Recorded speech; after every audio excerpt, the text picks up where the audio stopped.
What's happening? Welcome into the Matt Bernier Show, part of the In the Money Media Network. My name is Matt Bernier. You can follow me on Twitter at Bernier_Matt. This is episode 6 of the revamped Matt Bernier Show for Monday, March the 16th, 2020. However you're listening to this thing, thank you for doing so. There's a number of ways and options for you as far as your listening and viewing consumption are concerned. If you are someone that likes to watch, you can head on over to YouTube and just search the Matt Bernier Show, or you can go to the In the Money Media page as far as the YouTube channel is concerned. Please subscribe to that. Make sure the bell icon is lit up so you get everything that In the Money Media has to offer. Whenever one of these episodes is uploaded, you'll get a notification. You click on it, boom, there you go.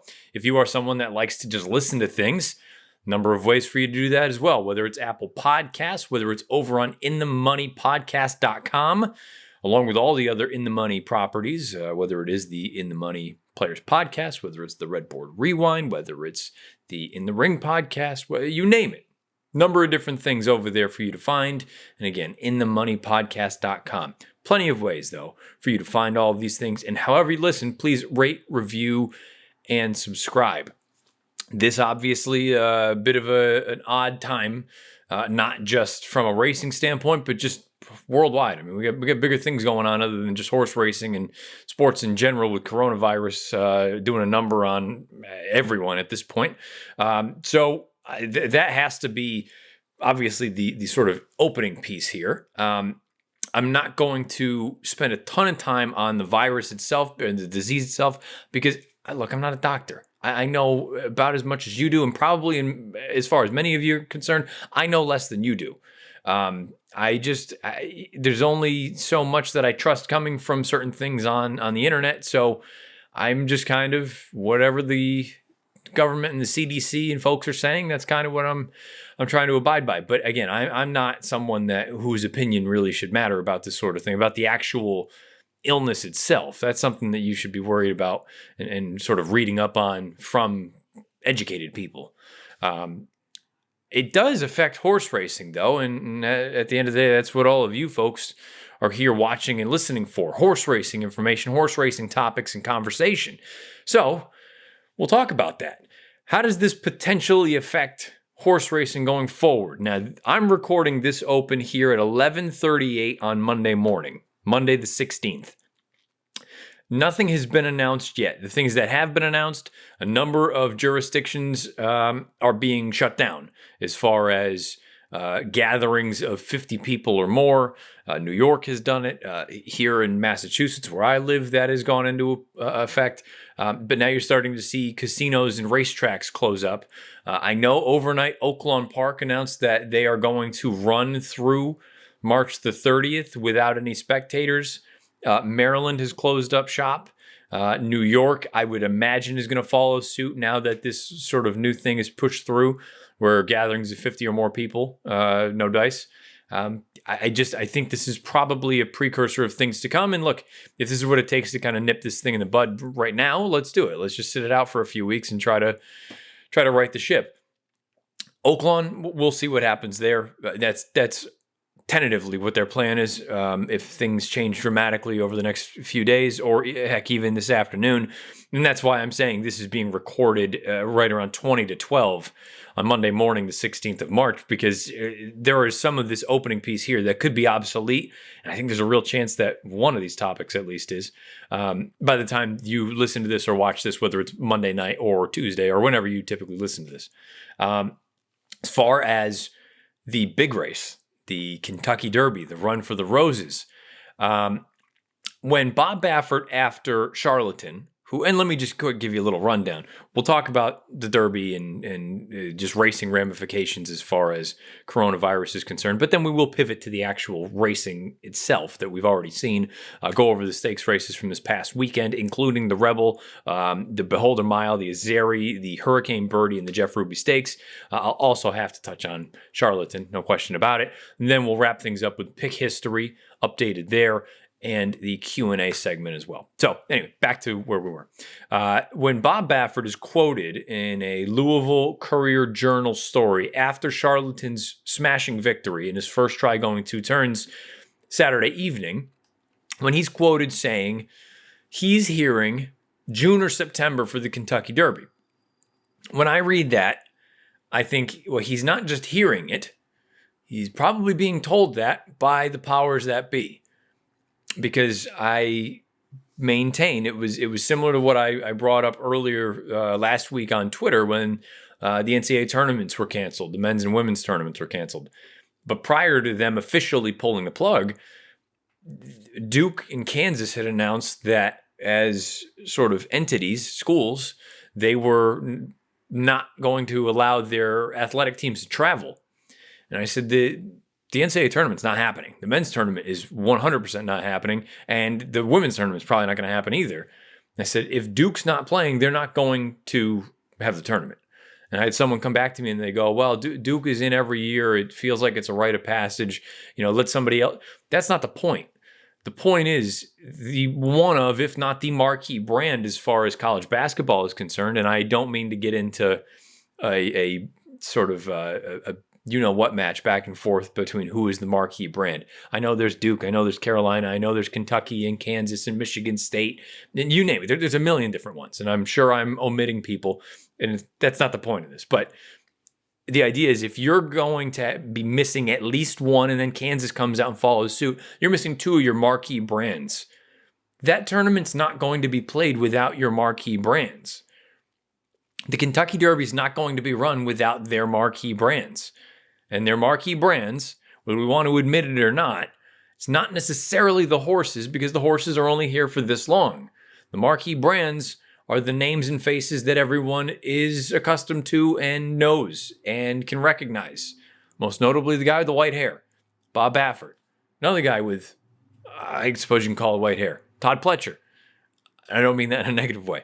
Chad Brown, Richard Mandela. Any of these names, the Derby will not be run without them because it loses.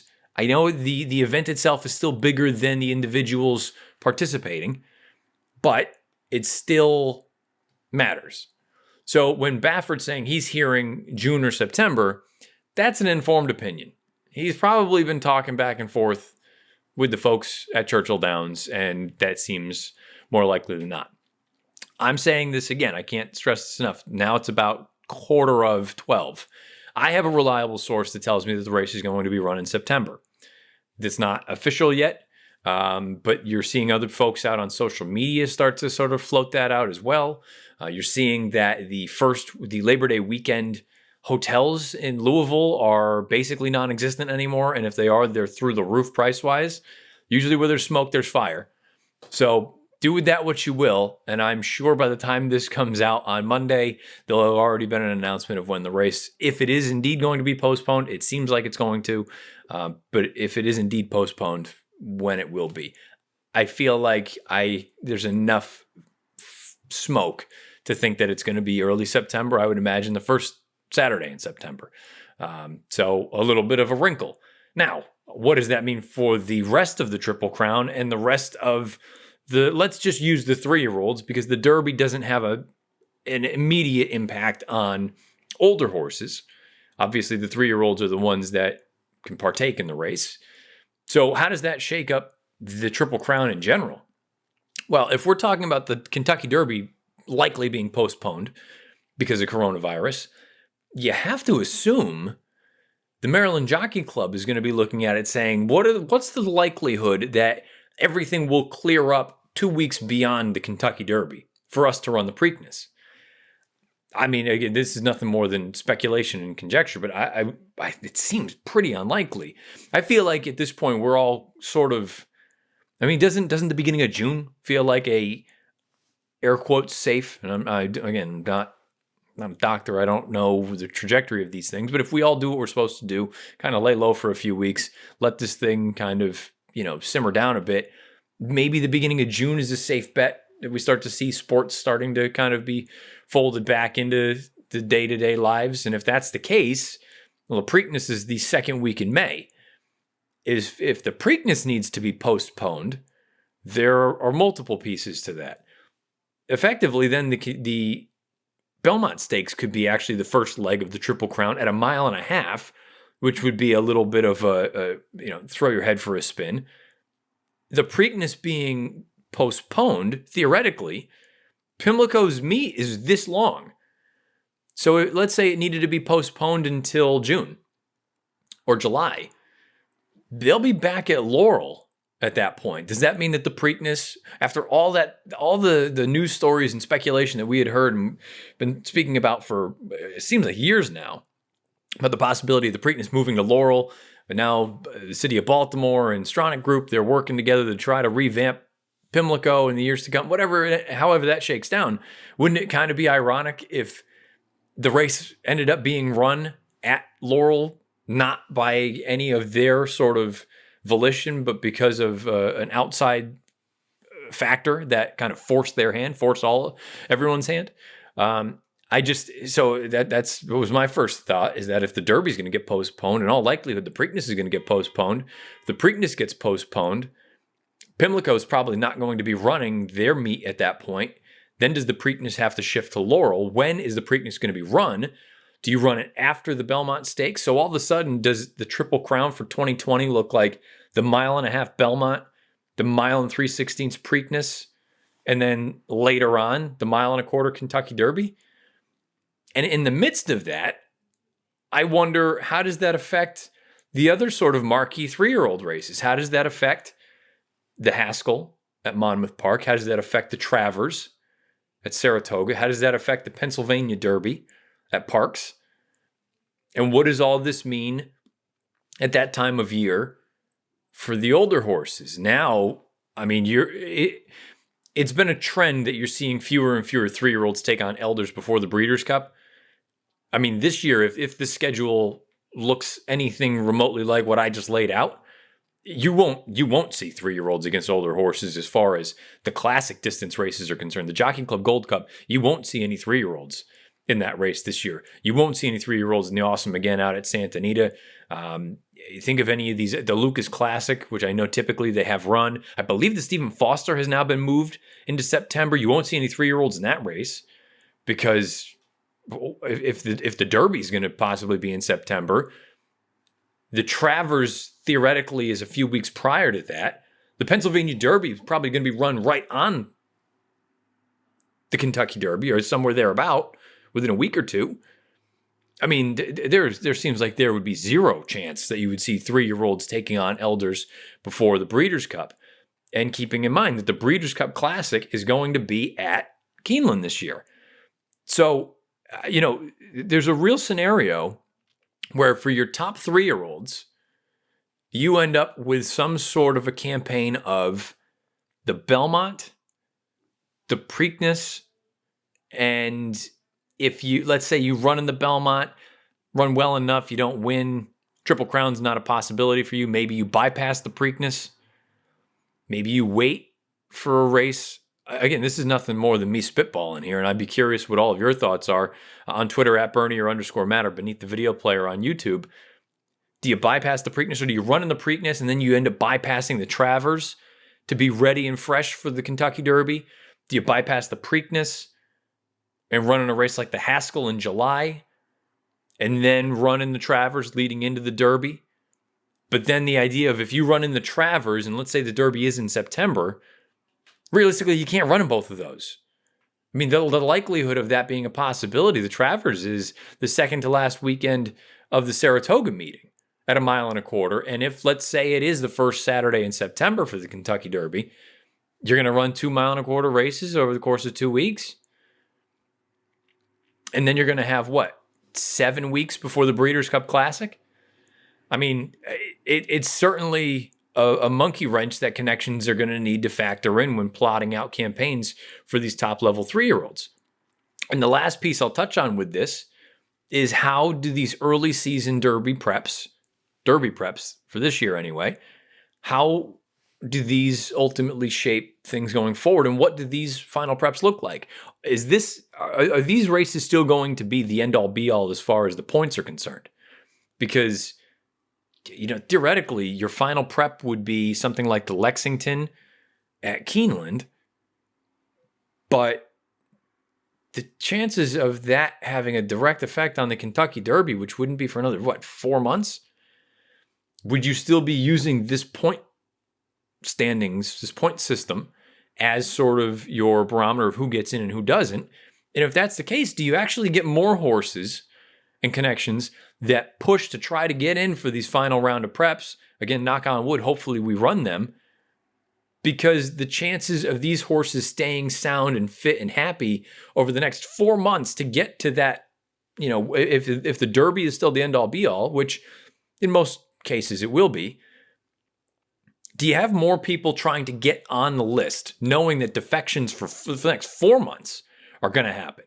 It's one thing when we're talking about, okay, you're going to run in this race here at the beginning of March. We're only 8 weeks away.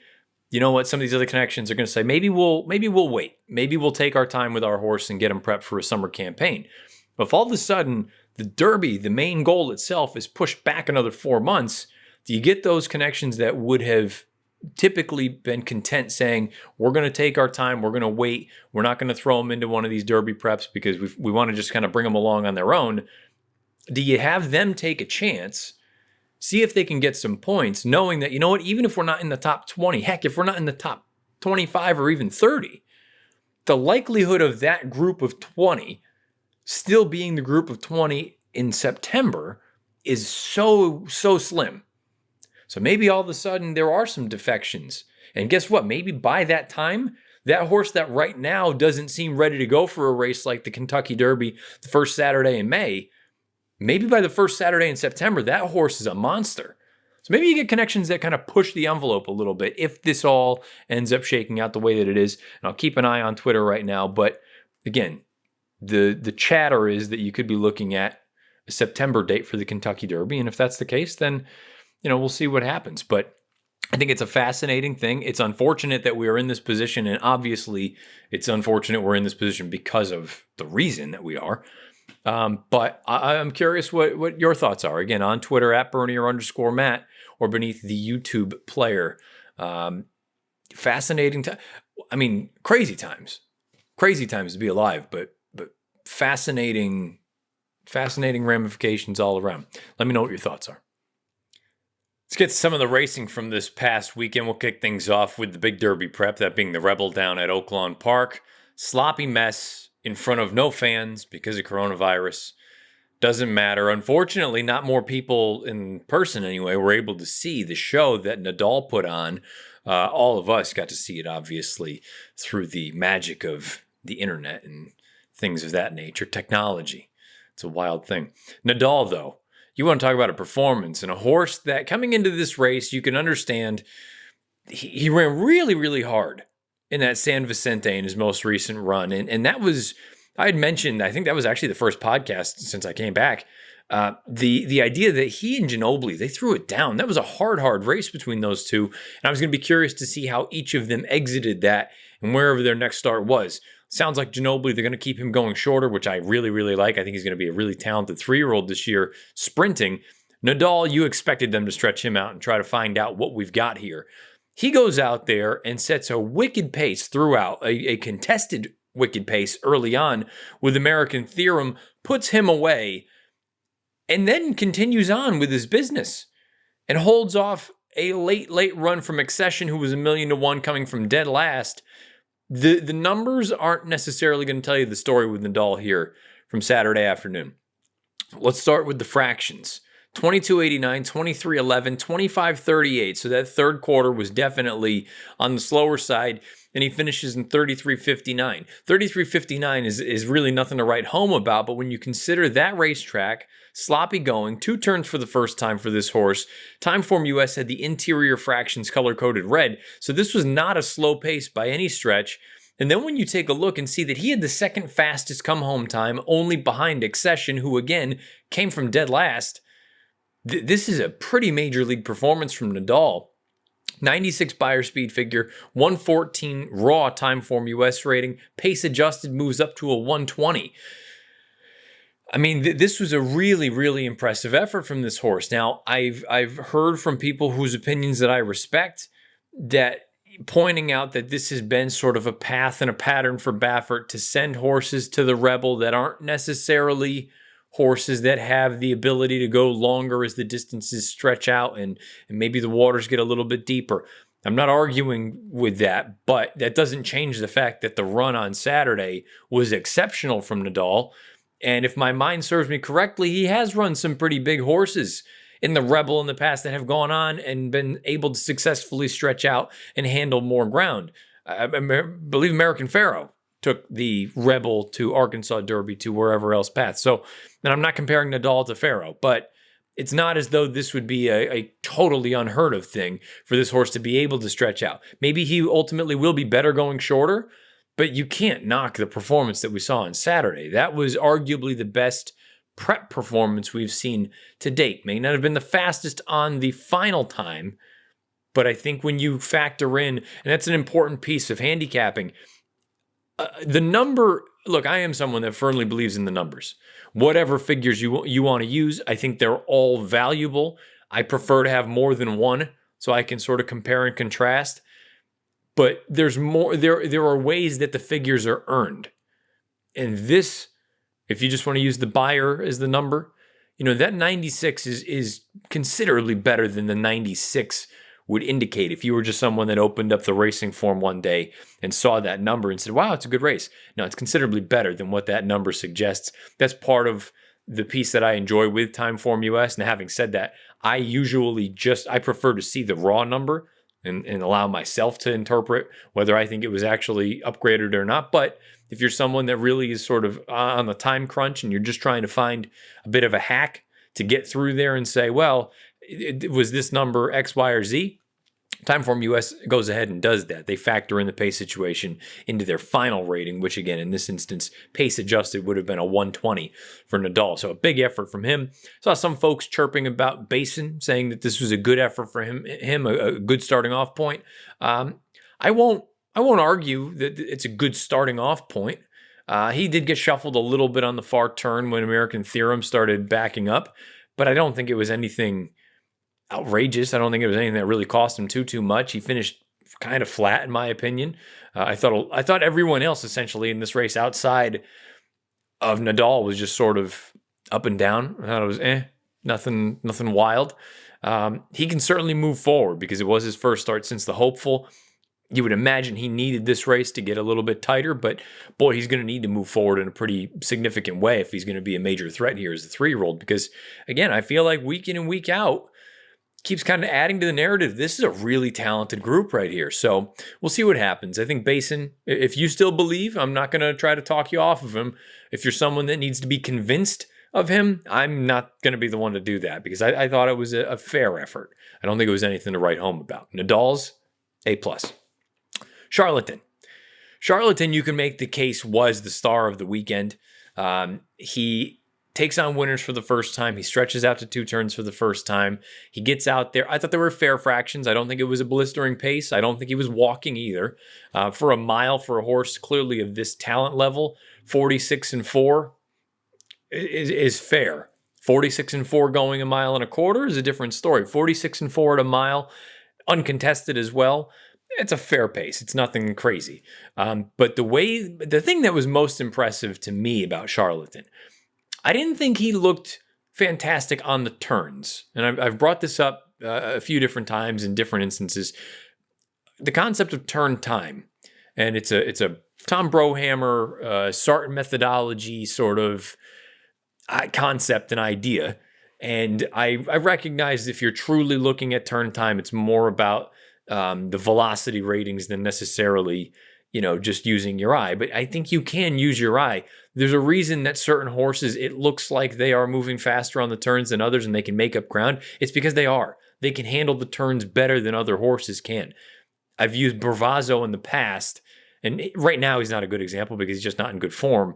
But when he was at his best, he was not a horse that really seemed to move well on the turns. Once you got him onto the straights, that's when he really leveled off and ran again. I'm not going to compare Charlatan to Bravazzo in that sense, but he didn't put any ground on the field. He didn't make up any ground or put lengths on the field on the turn. It was sort of, he maintained his position, which is fine. When he hit the top of the lane and Van Dyke cracked him with the stick a couple times, the response was immediate. I liked that he spurted away, that he still had something left in the tank. he didn't, let's say he didn't look like he was doing it as far as, I've brought up American Pharoah in the past, and it's unfair to compare any horse to American Pharoah, but Pharoah always did it, and I always look for the ears. You always need to look for body language and clues about how horses are traveling, how they're looking. Are they doing it comfortably? Are they not doing it comfortably? When you see a horse out there with their ears pinned back and it really looks like they're trying, I mean, if you've got a half mile to go, you're probably in deep water. If you see a horse out there with a half mile to go and their ears are just doing this sort of thing, kind of like the satellite dish, you're okay. Maybe the horse is having some fun and there's still something left in the tank. With Pharoah, his ears were always straight up. He looked like a rabbit all the time. Never looked like he took a deep breath. There'll be a filly I'll speak about in a moment in the Beholder Mile. She did something rather similar, but I think it might have been for a different reason. Charlatan never looked like he was in trouble at any point. It never really looked like he was trying that hard. But at the same time, from an optic standpoint, he didn't look like he was doing it as easily as a horse like a Pharoah or even a Justify or any of those. And the reason I'm bringing up those names is because people are kind of carrying this horse's name in that same light. I thought he was awesome, and he galloped out pretty well. I think he's a special talent. I really do. I mean, he earned a 106 Beyer. I don't have a Timeform US rating right now, but I mean, I look at Charlatan and I say, oh, baby. I mean, this horse legitimately could be a special talent, and it's a fascinating dynamic in the Baffert barn now between Charlatan, Nadal, just spoke about him, and Authentic, who I will speak about later on in the Q&A segment. I mean, you arguably have the three best 3-year-olds in your barn, in one barn. I've seen other folks bring up, they share similar running styles. It would be fascinating to see when we actually get to that point and how they'll all kind of handle that. But Charlatan's a special talent. There's no two ways around it. You don't go and do things the way that he's done them as easily as he's done them in your first 2 starts. If you wanted to play devil's advocate, at Santa Anita, going 2 turns, there's no place you'd rather be than on the lead. He was able to get out there. Like I said, the fractions were fair. Nothing, land speed record-wise. But boy, good horses, when you can see the visual of them respond to the asking, that to me signals a horse that is pretty special. And I saw that when Van Dyke cracked him with the stick and he leveled off and accelerated. That to me is the sign of a good horse, that there was still something left. He was just out there kind of feeling things out. He'll only continue to improve. He's an exciting prospect. The Beholder Mile, I liked CC going into this race because her return effort I thought was spectacular. Going shorter, visually I thought she looked really, really good. I think Michael McCarthy is still very, very underrated, despite what he did with City of Light. I think he's a really talented trainer. CC earns a 100 Beyer speed figure, winning the Beholder Mile. I thought she would be even closer to the pace than she was, but kind of in hindsight and looking back on the tape, this to me was even more impressive than the running style that I had sort of drawn up and hoped for in the race, because she came from about 2 lengths off of it, but she was wide every step of the way. 4-5 path on the first turn, probably 4-5 path down the backside, a little bit narrower on the far turn as she moved up and loomed and really started to press Hard Not to Like, Hard Not to Love. And she just really kind of put her in her back pocket when the time was when it was go time. The interesting thing for me was, and going back to the body language and the ears, and I know some people will laugh about it and kind of roll their eyes, but I think part of watching replays is being able to decipher what you're seeing, not just the obvious. Oh, the horse won by 3 lengths, or the horse came from way out of it and was able to rally off of a hot pace. It's watching the horses, being able to look for little things that maybe others are going to overlook and underestimate the value and the importance of. And with a horse like Cece, when she made the front, you noted that Victor Espinosa still was pushing on her for a little bit, and ultimately he was able to kind of wrap up on her because she had opened up enough. But I felt like when she hit the front, the ears went up. And to me, I think she idled a little bit when she got out there. Now, I know that sounds silly because I believe final margin of victory was 3. I think more of the final margin in this instance had to do with Hard Not to Love feeling the effects of 2 turns of the pace that she set, and CC kind of easing up on the gas. There are some horses that you really need to time the ride correctly with. And again, I'm not suggesting that it's the end-all be-all for CC, whether she wins by a half length or she wins by 3, and she does idle a little bit. I just thought it was one of those instances where she made the front so early that it was like, my job is done. And I wonder if someone else were in the race that was doing any kind of real running, which frankly no one really did other than Hard Not to Love, maybe that would have cost her, or maybe that margin would have shrunk a little bit. I think it's something maybe you want to keep an eye on with a horse like this, where does the button need to be pushed at the right time? And keep in mind, she's very lightly raced. I think this is only her 5th lifetime start, something like that. I think the sky is the limit for this horse. But I wonder if there are still some quirks that maybe the connections need to figure out with her. And this is just my opinion. I'd be curious anybody else's thoughts. At Bernie_Matt on Twitter or beneath the video player on YouTube. I think CC could be a legitimate Breeders' Cup distaff, not just contender, but one of the favorites if she continues on this trajectory. I'd be fascinated to see what the plans are for her going forward. If everyone has to deal with some sort of a little bit of a hiatus, that'll throw a monkey wrench into things. But I think the talent for CC, I'm really high on her. I think she's quite good. And again, I think Michael McCarthy does a great job. Hard Not to Love, I don't think she really loses anything in defeat here. I think she's best going 1 turn. Whether it's a 1-turn mile, whether it's 7/8 of a mile, even 6 might be a hair sharp for her, but I think she could do it if they really needed to.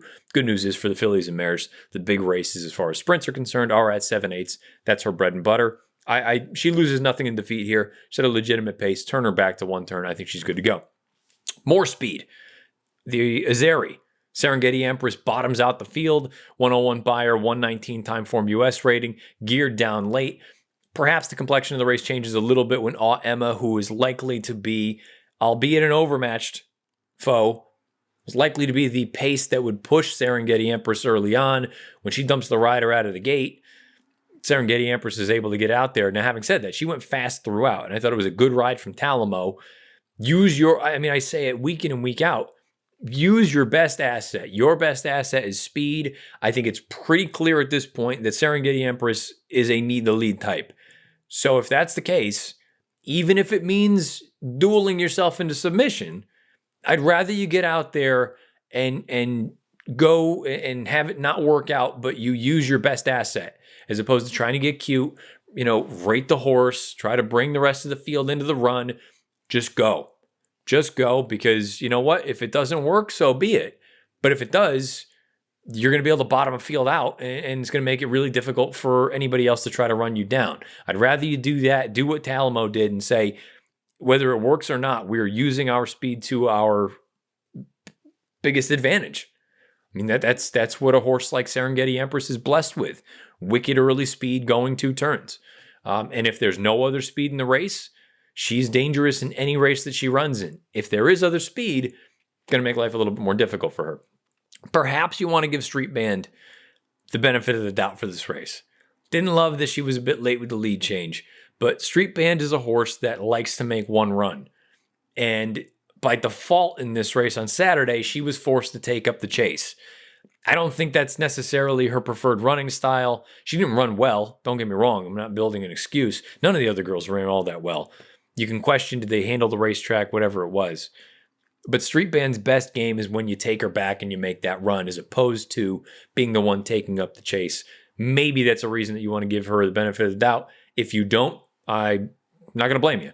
Just something that I was throwing out there. The Hurricane Birdy down at Gulfstream Park. Sally's curling. I really liked her going into the race. She gets the job done at 10-1. 93 buyer, 115 time form US rating. Red fractions throughout. She had the run of the race. They threw it down early on. She was able to loop up. Little bit of a quirk when she swapped leads at the top of the lane, but I think that was brought on because of a little bit of contact from a filly down on her inside. She quickly righted the ship. Edgar just points her in the right direction. She goes and wins for fun. I really like this horse. I think she's really talented, and I think too many people will look at this and say, oh, it's an aberration. She had the run of the race, the pace melted down. Yes, all of that is accurate. But you go through the PPs, and I speak about the difference between a one-turn horse and a two-turn horse. I brought up the idea that I think Midnight Bisou is exceptional at one turn. She is really, really good going two turns. I've brought up in the past, I feel like Frosted would have proven to be an exceptional one-turn horse. I don't think that Met Mile was a one-off. He was a really good two-turn horse. I think he was exceptional at one turn. Sally's Curlin, if you can pull up the PPs and you have access to Saturday's past performances, go through her lifetime. Her one-turn races, and I include Ellis Park because Ellis Park's 1 mile race is kind of like turn and a half-ish. Her one-turn races are much, much better than her two-turn races. To me, she is a one-turn horse through and through. I think she's still very interesting in races that maybe down the line people will discredit her and look at and say, she's not that good. I just need the connections to put her in the right spots. Don't stretch her out to two turns. I don't think she's a two-turn horse.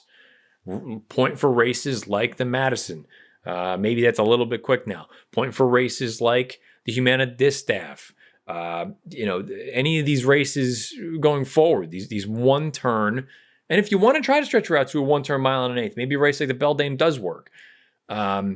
Or a race like the Ogden Phipps. But to me, one turn, keep her at that. I think she's sneaky for a race like the Breeders' Cup Filly and Mare Sprint. I know I'm going way down the line. But if you're looking for a race that typically has pace, for a horse that excels going one turn, 7/8 isn't going to be an issue for her. Horse like Sally's Curlin. I'm going to tell you something, and maybe you do or don't believe me.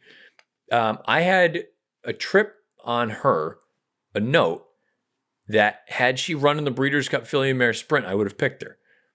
She didn't go there. They ran her two turns. It didn't work out. She was laid up. She came back and she runs in this race. That's how highly I think of her. I think she's a really talented one-turn horse. If you're looking for anyone else to take out of that race, Pause for the Cause, the horse that ran third. She was up there pushing the pace throughout. It was her first start off the bench. She's a New York bred. That's a giant race for her to push the pace the way that she did and not get totally embarrassed. I mean, she was in this thing with about an eighth of a mile to go. She just felt the effects of that hot pace early on. They went 22 flat, 44 and a piece. That was a big effort. She's one that I've already put in my horse watch because wherever she comes back, if she comes back in a New York bred race, you're just inherently going to lose some value. She's one that I wouldn't be afraid to throw back into a graded stake and say, let's take a shot. If the pace dynamics are a little bit different, we've got a horse that we know she's going to have the fitness from that most recent run, and maybe with a little bit of a more advantageous setup early on, we can do some big things. Last comment on the Hurricane Birdy. He's probably not going to hear this. If Paco Lopez gets this, and I mean this in the most positive way possible, just go.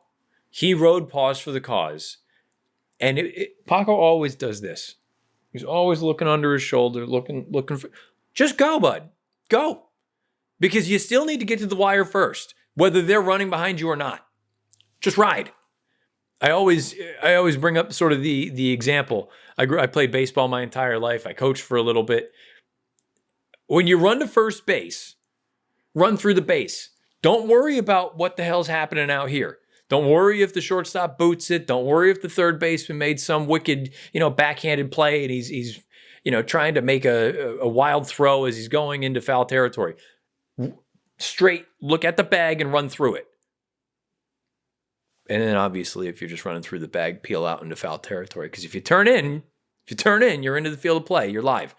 Peel out into foul territory. The idea is, don't worry about what's happening there. Worry about the only thing you can control, and that's you and your mount. Ride, brother, ride. We know that you're good. We know that you're talented. But stop. For the love of God, stop looking under your shoulder. Just go. Go. That's all I ask. The last race that I guess I'm going to talk about, but I don't have anything to really say. Jeff Ruby Stakes Field Pass wins with a 90 buyer, 105 time form US rating. Entertaining race. Not a lot of passing. Top 4 or 5 horses essentially were that way throughout the run. It was a formful race. I think they were all top 4 or 5 choices. I don't know what this race really means going forward. Given the synthetic surface, I don't think it has any ramifications on any of the big 3-year-old races, but in time will tell. For now, I don't have much to add. As always, if there was another horse this weekend that caught your eye, if there was another race, another horse in any of these races that you're curious about, an opinion you want me to comment on, you know the drill. Beneath the video player on YouTube or on Twitter at Bernier_Matt. Now, pick history and Q&A.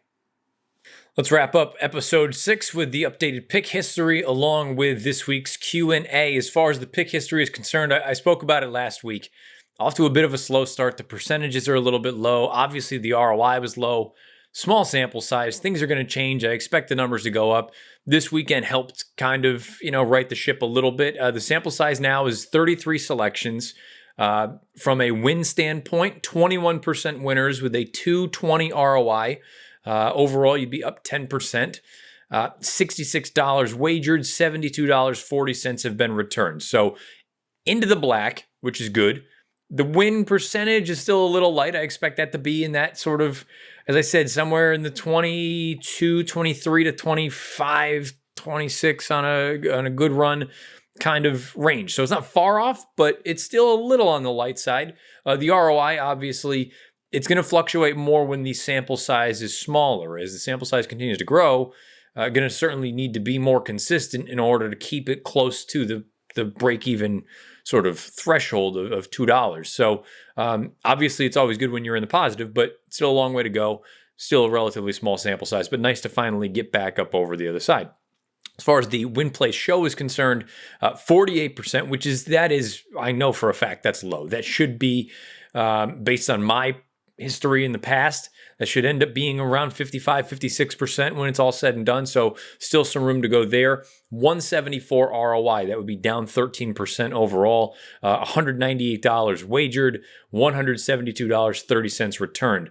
That's one of those things where, for me, the win play show becomes more valuable when I can catch some of the bigger numbers, when I can catch a horse that I like at 15 to 1 or whatever it may be, and they run second, and I can get the place and show money. So sure, it hurts my bottom line on the win, but I'm only going to lose $2 at a time with that, as opposed to the win play show. When I miss the board entirely with any horse, let alone a big price, I'm dropping $6 at a time. That's going to add up a lot quicker than the $2 at a time is going to, and that's why getting some of those prices to hit the board, for me anyway, that'll help at least alleviate. So maybe I don't have those horses winning all the time. When they do, it's a bonus. But when they at least hit the board and preferably run second, that'll at least, save me for 2 runs as far as the win play show is concerned. So 220 ROI on 21% for the win bets right now. 48%, 174 ROI for the win play show. Keep you posted, and hopefully we have racing that we can talk about soon to continue to add to that, but looks a little dubious. As far as the Q&A is concerned, from Alex Kibrick on YouTube. Alex, thank you for watching and listening. Can you talk about how you'll handicap a horse like Authentic, who is by Into Mischief as the distances get longer? I feel like you can't trust Into Mischief. Let me read that again. I feel like you can't trust Into Mischiefs to win doing 10 furlongs or going 10 furlongs, and I'll probably end up fading him completely in the Derby. Historically, Audible and Golden Sense are the ones that come to mind for me backing up that argument. I apologize for stumbling all over that question. That was me typing it while not looking at what I'm writing, so autocorrect probably took over at some point in there. Again, thank you for the question. To sort of go back to it, the Into Mischiefs going longer, Authentic is one of them. Authentic at the bottom, there's not a ton of distance pedigree as well.